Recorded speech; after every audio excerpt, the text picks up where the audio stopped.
Yo les gars, c'est Mathis Football, on se retrouve aujourd'hui pour une toute nouvelle vidéo dans laquelle on va faire l'avant-match de l'un des plus gros matchs de la saison pour l'OM qui se disputera à domicile dans un Orange Vélodrome incandescent, l'avant-match de ce Marseille-Paris Saint-Germain.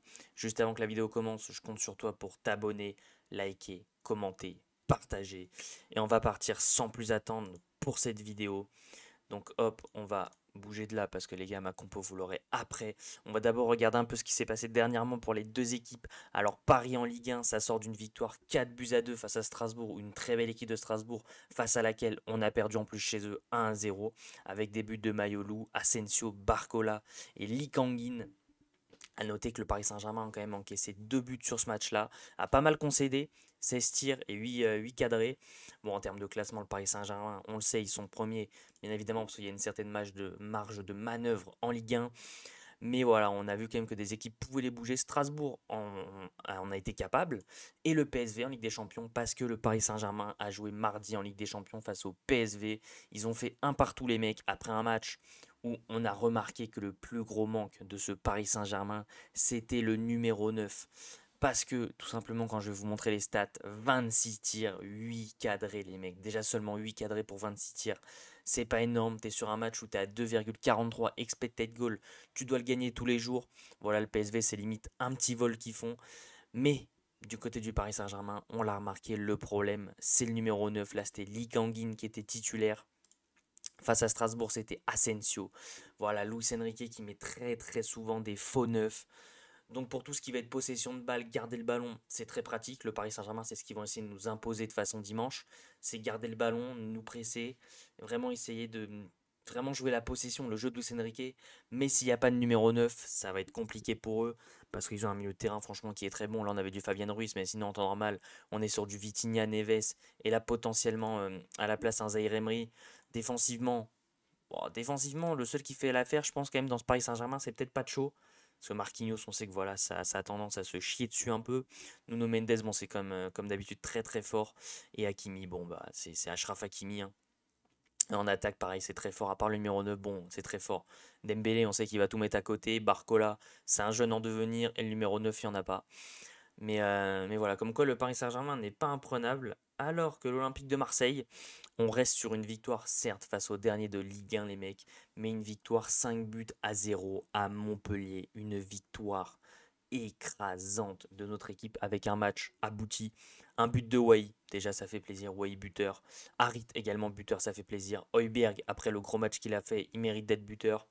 Avec en plus encore une fois Garcia en tant que passeur décisif, Greenwood qui lui aussi en plus va être buteur après une passe décisive de Wai, Luis Enrique également buteur.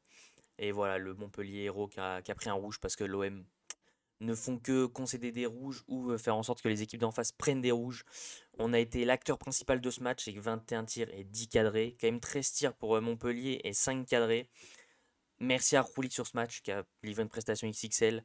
Højbjerg, Rabiot, notre belle paire et notre quatuor offensif incroyable. Sur les compos probables, les mecs, on serait sur du Rouli dans les buts, Murillo à droite, Balerdi, Kondogbia ou Cornelius en défense centrale, Brassi à gauche ou Garcia, Harit, Højbjerg, Rabiot, Greenwood, Wai et Luis Enrique. Du côté du Paris Saint-Germain, on serait sur du Donnarumma dans les cages, Hakimi, Marquinhos, Pacho, Nuno Mendes, Joao Neves, Vitinha, Zaire Emery ou Fabien Ruiz, Dembélé, Colomwani et Barcola. Maintenant les gars, on va passer à ma composition d'équipe. Donc comme d'habitude, le poste de gardien de but, j'ai envie de vous dire, ça bouge pas. Delange, comme je le répète souvent, il jouera très certainement en Coupe de France. Mais là, en plus avec des prestations comme Rouli nous montre, il ne peut qu'être titulaire. Et puis voilà, il y a aucun débat possible. Latéral gauche, j'hésite bien évidemment entre Garcia ou Brassier. Ou peut-être Murillo selon qui on met à droite. Mais je pense quand même que Garcia c'est le meilleur choix. Il revient très très fort. Brassier, il avait fait un match catastrophique face à Strasbourg.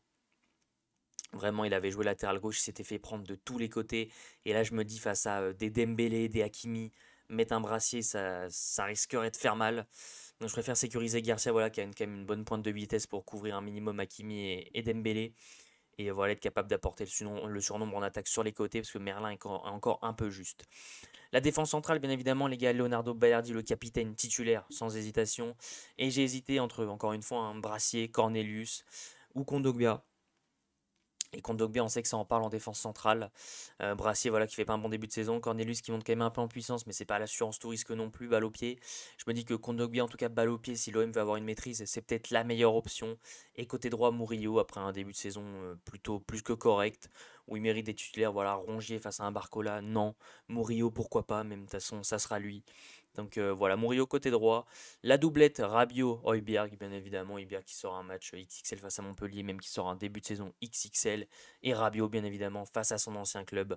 Après, ce qu'on pourrait imaginer aussi, les mecs, ça serait un Højbjerg un cran plus bas et un Aminarit juste ici, parce que je mettrais Aminarit en milieu offensif. Du coup, ce qu'on pourrait imaginer, ça serait échanger Kondogbia avec Cornelius ou Brassier et le basculer au milieu de terrain, Kondogbia accompagné de Rabiot. Bon, il y a beaucoup de choses à faire, hein, c'est très compliqué de pronostiquer un 11.